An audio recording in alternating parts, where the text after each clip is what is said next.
everyone and welcome back to my channel. Thank you so much for joining me today. Today we're going to do an update video.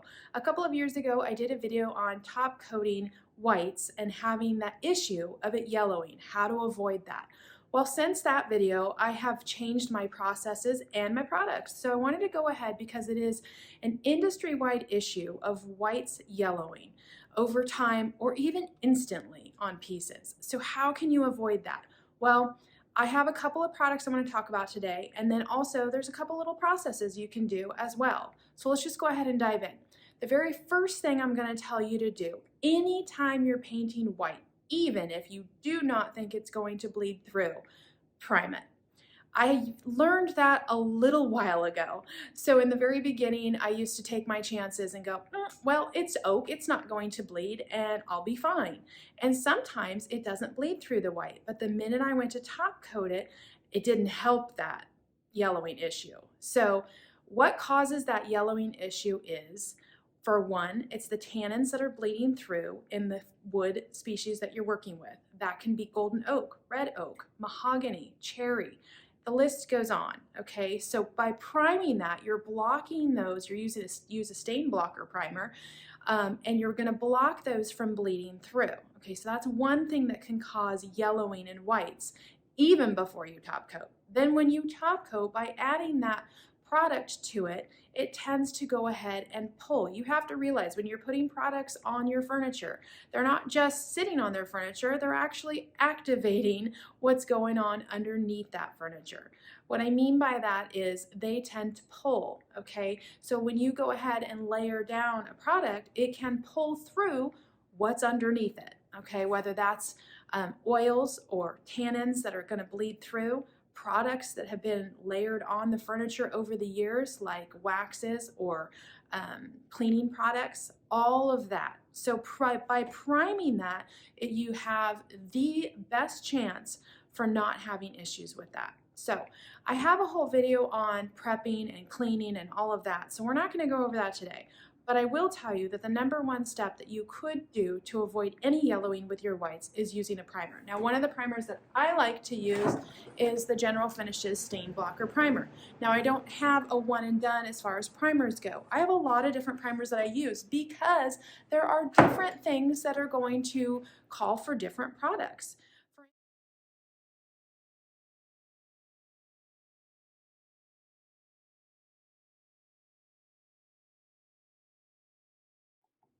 So that's just one of the primers that I use. There are many primers on the market and they all serve some different type of purposes. Not everyone is created equal, so you may need a few in your shop. The General Finishes is a really good overall stain blocker primer. However, when I'm working with a known bleeder, cherry or mahogany, I don't even mess with it and I go straight to the shellac based primer. Now this one you can brush on or you can spray it as a water based product. I do spray my primer when I can because it creates a beautiful flawless foundation for my paint. When you have to shellac, I personally get asked this question a lot. I do not put a shellac or oil based primer into my spray gun. It is a nightmare to clean out of there and I just don't want any of those issues. So I would recommend either brushing. They make it in a can form that you can use a brush method, or you actually can get the spray can, which I have used and I absolutely love it. So that is what I would recommend to make sure that you don't have any bleed through coming through on your white paint. Okay, so that's step number one. Another thing that you can do is different type of paint products. Not every paint product needs to be top coated. So I would say about a year and a half ago, I discovered another product that is a paint and poly in one. Dries hard as a rock, no need for an additional top coat because it has it built into it, hence the name Paint and Poly. And that is another product by General Finishes. It is this guy right here. This is their Enduro White Poly. Now, this is a spray only product. So they do make one that has a very similar formula and the same idea of having the paint and poly in one, and that is their brushable white enamel. That is a one and done. I would still recommend priming it so that you don't have any bleed through coming through, but this, you put your paint on and you are done. So when I get asked these days, what do I top coat my whites with? I typically don't. That is my product of choice, the Enduro Poly. The brushable white enamel, I'll flash a picture up on the screen here. I do not have any of that in stock right now, but that is a great product for those of you that cannot or do not want to spray. So I will tell you, the odors on things that have the paint and poly in them are a little more, I don't want to say they're off-putting, they're a little stronger, okay? So just keep that in mind if you're painting indoors, to be aware of that. Obviously, most people don't spray indoors, but if you're brushing these products, keep in mind that some of these that have the top coats built into them, the enamel-based paint, or like I said, anything that's got that poly can tend to have a little bit more of an odor. So just letting you know that. Okay, another thing. Now, if you want to you want to do paint, don't want to do a top coat, right? Then here's another paint product that I like. Fusion Mineral Paint has a top coat built into it. Very, very durable. I have used this on my own furniture in my home. I use this on pieces that I sell, and I have not top coated them, and they are fine. This is one of their whites, and it comes out beautifully brushed or sprayed, has the top coat in it. Like I said, is extremely durable and does not need an additional top coat. Now, for high use surface areas, I always recommend a top coat, but just so you know, this is another paint product that does not need one. There are several on the market that are like that. I just did a video last week mentioning Heirloom Traditions paint. That also is one that has a paint, primer, and a top coat. So there are some choices, and you don't have to top coat these. Don't feel like you have to. You will have really great durability without. So that's if you don't want to top coat. Now, let's talk about if you do want to top coat. You're using a chalk style or chalk-based paint.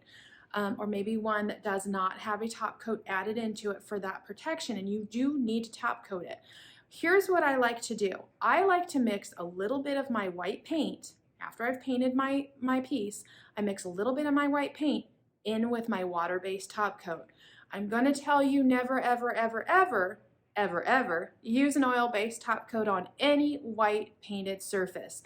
That oil-based top coat will absolutely 100% yellow your piece like that.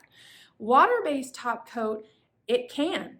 So I like to use a little paint in my water-based top coat. I used this trick years ago originally in that very first video, and it was fantastic. It works really, really well. Another thing that people do, and I've tried this formula too, and it works really well, it's kind of like a sandwich. So you're going to prime, you're going to paint, you top coat, you paint. So you have that top coat on your surface, and then you add one extra layer of your paint over it. So you've kind of got a nice sandwich going on there.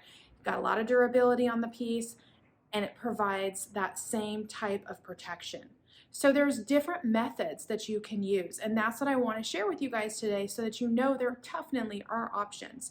So there's so much, I don't want to say controversy, but there's a lot of information out there about top coating, and you will hear people say, oh no, a water-based top coat absolutely will not, yellow your whites. And then you'll have the other side of the fence that say, oh, absolutely they will.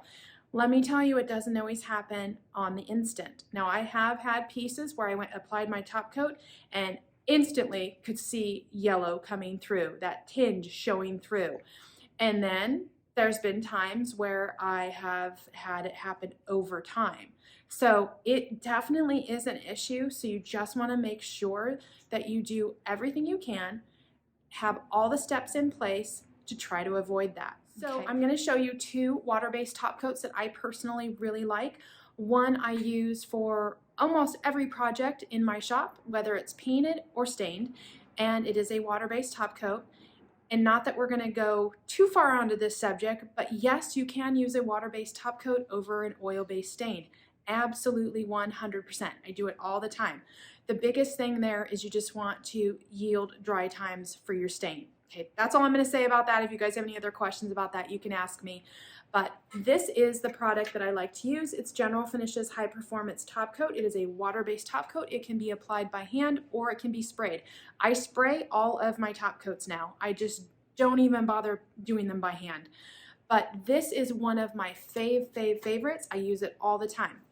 And like I said, if you try to use either the paint in the top coat formula or you sandwich it in between, it'll come out beautifully. I have not had hardly any issues taking all the right steps using this top coat over whites. No issue at all.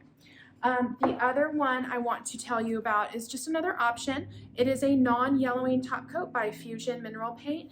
I have used this. It's a good one. I don't use it as much as I use the general finishes, but I like to give you guys options and let you know. I'm not brand specific. I like what works for me. I love finding products that will work for me and that will work for my subscribers, because that's what I'm here for, is to share that information with you guys. So you may not have a general finishes retailer in your area. Maybe you've tried it, you just didn't like it. So here's another option. This Fusion Tough Coat is a non-yellowing tough coat, and it can be used over whites. Again, kind of going back, but you think, well, if Fusion says they have a top coat in it, why do I have to top coat it? It's for extra added durability and protection. That's all. You don't have to do it, but if you choose to, I would say to go with this. So you might be wondering, why even create a video if there's products out there on the market? Because not everybody can use those products. Like I said, a couple of them are spray-only products. You might not have a sprayer. You might not have the ability to get a certain product. So I want to give you different options. And yes, I still top coat over whites. Even though it's my preference to use the Paint and Poly in one for every white I choose to do, if I have a client who wants something very specific and it doesn't fit within the parameters of that Paint and Poly and I've got to use something different, then I have to top coat. So just wanted to let you guys know that. And then as far as application goes, like I said, I spray all of my top coats now. But before I did that, I used a good old-fashioned foam brush. I do say that not all foam brushes are created equal, so make sure you get really good ones with good strong attachments here. You don't want this flying off, and that's happened to me when you're putting your top coat on. You don't want any interruption in your top coat. Or you can use these. These are great. These are in my Amazon shop, and I absolutely love using these. I still use these for painting as well, but they're great. They cover a very large surface area and make it easy for you to go ahead and apply your top coat. All right, guys, that is it. We're at the end of the video. I hope that was helpful for you guys. If you have any positive comments or questions, please place them down below. I love engaging with you guys and will always answer all of your questions. I like to always mention that if this was not detailed instruction enough for you, I try to keep these videos short and sweet. Then I do offer one-on-one lessons virtually or in person if you're local to me. I offer them in 30 and 60-minute increments, and they're great for all things painting. You can get that information on my website, which is down below in the box with a direct link to it. Thank you again so much for watching, and I'll catch you on the next video. Bye-bye.